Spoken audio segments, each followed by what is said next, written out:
Bentornati sul canale dell'azienda agricola Venciu. Come ogni venerdì vi facciamo vedere un po' come siamo organizzati e anche oggi, come lo scorso venerdì, vi parleremo di legatura delle nostre viti, ma vi faremo vedere alcune piccole differenze rispetto al video scorso. Ecco, allora, qui ci troviamo in un vigneto di Garganega allevato a Guyot, per cui, come vi abbiamo accennato nel video scorso, usiamo la legatrice in un altro assetto. In questo caso, anche così vi facciamo vedere, abbiamo, come vedete, la bobina integrata, se vogliamo, con la legatrice e non avevamo il portabobina come abbiamo fatto nel video precedente. Ecco, ne approfittiamo dato che abbiamo finito la bobina, quindi facciamo il cambio di bobina direttamente, subito, così pronti via, e dopo facciamo qualche legatura insieme a voi, facciamo vedere un attimo come facciamo. E quindi sostituiamo subito la nostra bobina.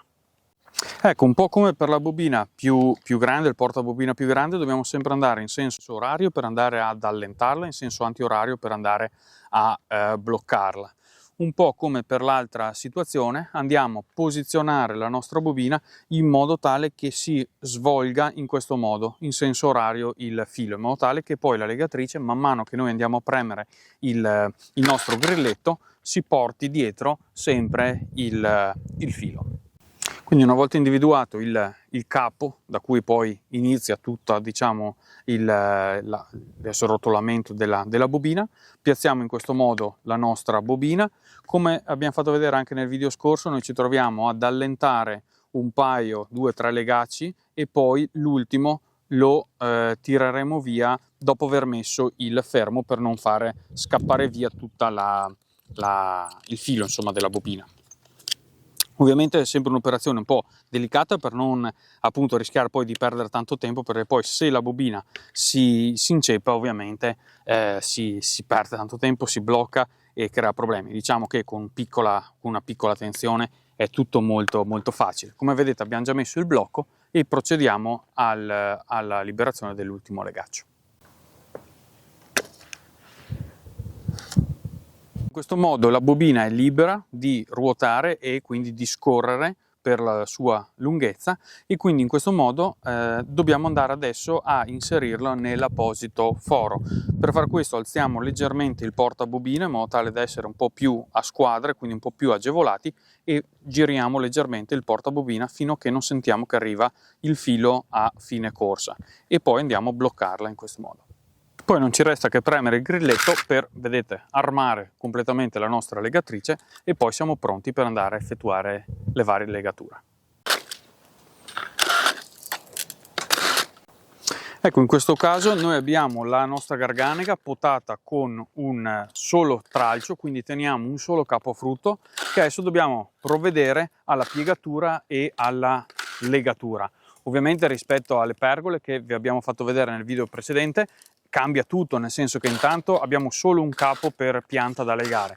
Poi ovviamente il sistema, diciamo, di legatura è diverso, perché andiamo a farla scorrere lungo un filo steso per tutto il filare, anziché organizzarla, come avete visto, sulla doppia pergola. Ecco, generalmente noi diamo 3 punti, uno sul punto di piegatura, uno più o meno al centro e uno prima dell'ultima gemma, in modo tale che l'ultimo punto comunque tenga su un po' il peso dell'ultima gemma, che non porti verso terra il tralcio. E quello sul punto di legatura è importante perché, vedete, ci fa un po' da perno sul quale noi possiamo forzare durante le fasi di piegatura, molto importante. E, ovviamente ci vuole un po' di attenzione nel manovrare appunto i tralci, perché un po' col fatto che è un paio di settimane che non piove, un po' il fatto che le temperature sono alte, potrebbero rompersi, perché ovviamente la situazione di umidità incide, diciamo, sulla buona uscita delle operazioni di legatura.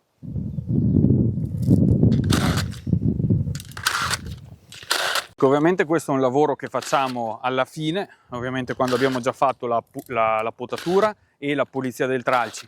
Come vedete, in questo caso, pur essendo questo un vitigno mediamente tardivo, un po' perché è giovane come tipo di pianta, un po' perché è sul cucuzzolo di un monte, un po' perché siamo andati un po' lunghi coi lavori, le gemme hanno cominciato a muoversi. Come vedete in questo caso abbiamo già delle gemme più che cotonose, alcune sono già aperte, per cui bisogna prestare molta attenzione durante le operazioni di legatura.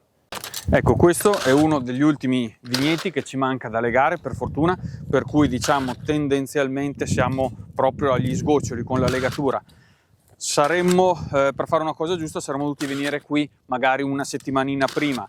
Abbiamo fatto quello che abbiamo potuto. Ovviamente, come diciamo sempre noi in agricoltura, o almeno nella nostra azienda, c'è l'ottimo e dopo c'è quello che si riesce a fare. Ecco, ovviamente non tutte le gemme per fortuna si sono mosse, sono leggermente diciamo ingrossate alcune.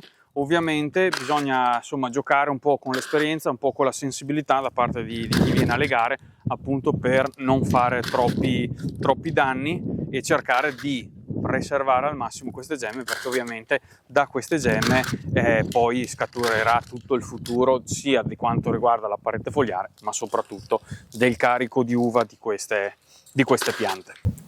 Ecco, in questo caso ci troviamo a usare il filo di carta un po' per essere un po' anche attenti all'ambiente, ovviamente, ma anche perché, come vi abbiamo già detto in qualche video precedente, non saprei neanche quale, ma ci troviamo bene perché anche in fase di stralciatura, essendo abbastanza morbido, abbastanza delicato come materiale, ovviamente in fase di stralciatura, quando noi andiamo a tirare la legna, abbiamo una stralciatura più facilitata, per cui insomma ci troviamo bene con questo tipo di materiale, almeno nei guyot.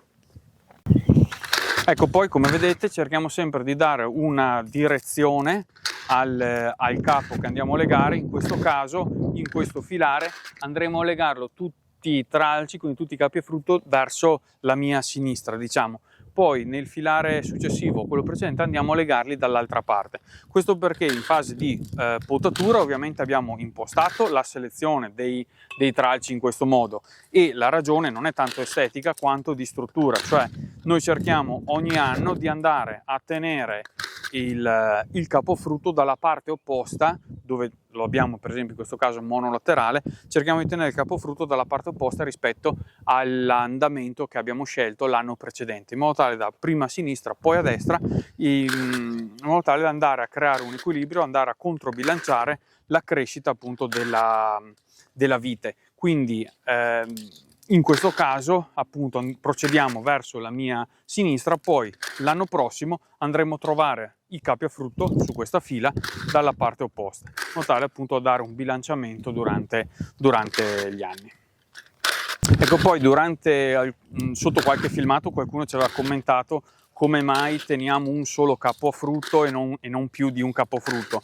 Diciamo, la scelta del numero di capi a frutto dipende da tanti fattori: A, l'età delle viti, B, il vitigno. In questo caso la Garganega con un capo a frutto ci dà quella quantità di uva che è più che sufficiente per andare a soddisfare le nostre esigenze. In altri vigneti magari si tengono più capi a frutto, dipende un po' dall'obiettivo che si vuole arrivare, ma soprattutto dal tipo, dal vigneto, dal vitigno che si ha di fronte. È una scelta quella manageriale, possiamo dire, nel senso che noi che lavoriamo direttamente la campagna e gestiamo la campagna e siamo chiamati appunto ogni anno a fare questo tipo di scelta. Ovviamente la ragione per cui alcuni vigneti li teniamo a un capo frutto, altri vigneti teniamo a 2 capi frutto, ok, sta tutto appunto, come si diceva, nell'obiettivo, e quindi il fatto che noi stessi siamo quelli che ci andiamo a mettere le mani, abbiamo la possibilità di andare a decidere questo tipo di scelte manageriali. Ovviamente il bilanciamento della quantità dell'uva è importante, perché la quantità e la qualità vanno ponderate. Ovviamente noi abbiamo un disciplinare di produzione da seguire, per cui come un po' poi in tutta Italia c'è un disciplinare in base alle zone che quantifica il quintalato ettaro che si può andare a produrre, per cui la potatura invernale è una di quelle operazioni che già mi dà una mano a bilanciare bene la produzione della pianta. Poi ovviamente ci sono 1000 altri lavori durante la stagione che possiamo fare in base un po' agli andamenti, per capire, per andare a modulare. e avere una vendemmia soddisfacente. Ovviamente in questo caso la Garganega è un vitigno che è molto generoso, tende a fare dei grappoli molto voluminosi, quindi con un capofrutto siamo più che a sufficienza come quantitativo di uva. Poi, se notate, tendiamo a tenere una buona lunghezza del tralcio, questo perché tendenzialmente la Garganega spinge molto nelle ultime gemme, quindi è più probabile avere una produzione nelle gemme distali che rispetto a quelle prossimali. Siamo arrivati alla fine anche di questo video. Speriamo che i contenuti siano stati interessanti. Avete visto un po' rispetto allo scorso video dove abbiamo parlato della legatura dei tralci nella pergola doppia, un po' le varie differenze e un po', come si diceva, la gestione dei vari vigneti anche all'interno della nostra azienda in modo differente, un po' in base a quello che abbiamo come obiettivo di produzione. Ecco, allora se volete magari lasciarci qualche commento, qualche considerazione vostra, ovviamente ci fa super piacere. Vi lasciamo qui in fondo delle schede che magari potete recuperare qualche video se ve lo siete persi nelle settimane scorse. Ci vediamo il prossimo venerdì con una nuova puntata, con un nuovo video.